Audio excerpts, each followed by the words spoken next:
So for today's deep dive, we're looking at some industry reports that are pointing to something, something pretty wild. Yeah, a huge anomaly. In the middle of this tech slowdown we've been seeing, job postings for one role in particular, forward deployed engineer, have spiked. And not just a little. We're talking 800% as of 2025. It's a massive outlier. And it's not just a fancy new name for an IT consultant, right?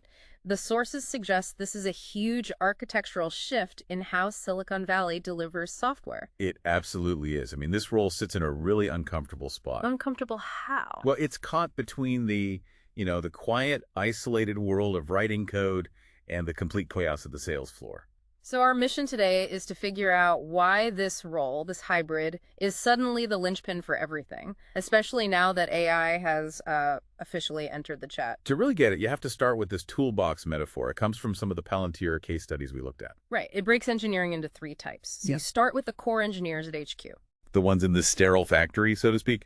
They're building the tools. And they care about technical purity. Is the code elegant? Is the hammer perfectly balanced? That sort of thing. Then you have the sales engineers. They're the ones with the glossy brochure. Showing the client the beautiful mansion they could build with these amazing tools, but they don't actually build it. No, they don't. And that's the gap, because when you get to the actual customer site, the construction zone... The blueprints are wrong, the ground's a swamp, and it's pouring rain. Exactly. And that's where the forward deployed engineer lives. They take that toolbox right into the mud. Okay, but the key distinction here is that they don't just use the tools.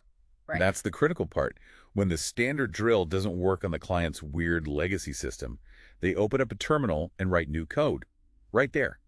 On the fly. So they're inventing new tools at the tactical edge. Yes. Solving that classic last mile problem where off-the-shelf software just breaks.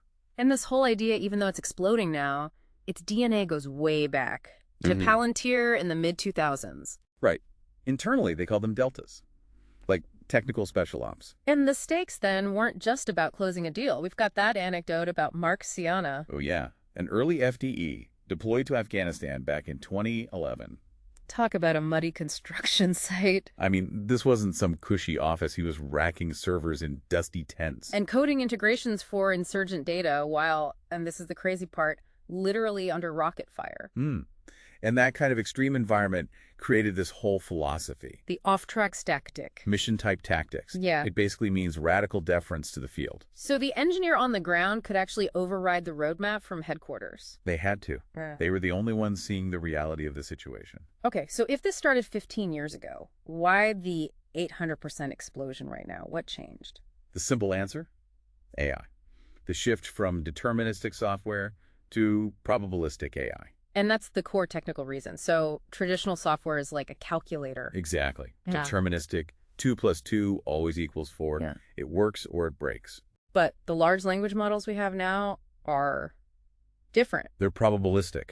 They hallucinate. You can't just, install GPT-4 into a hospital's coding workflow and just walk away. The messy reality isn't just the client's office anymore. It's the model itself. That's it. So Yeah. you need an engineer, an FDE physically on site to build the guardrails, to tweak the prompts, to set up the RA pipeline. To force that messy probabilistic model to behave itself inside rigid business rules. Right, and the way they're paid really tells the story here. It's fascinating. Yeah, unlike sales engineers, there's zero commission. Zero, which seems totally backward for a role that's so client-facing. But it's about lining incentives, isn't it? It has to be. They get very high base salaries. We're talking 170K up to 400K, plus a lot of equity. So if they were on commission, they'd just jam the software in and move on. But with equity, they are invested. They need the product to actually work 6 months, a year down the line. It ensures a long-term view. Which perfectly explains that founder factory phenomenon you see in the data.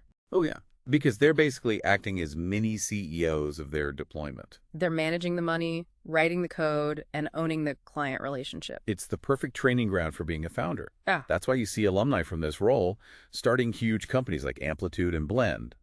They've already learned how to make something that survives contact with reality. It really feels like we're seeing a bigger trend here. The last decade was all about SaaS, frictionless, scalable software as a service. Now the pendulum is swinging back towards services software. High touch, human-led, bespoke engineering. It's a bit ironic, don't you think? How so? We thought AI would automate all the human engineers away.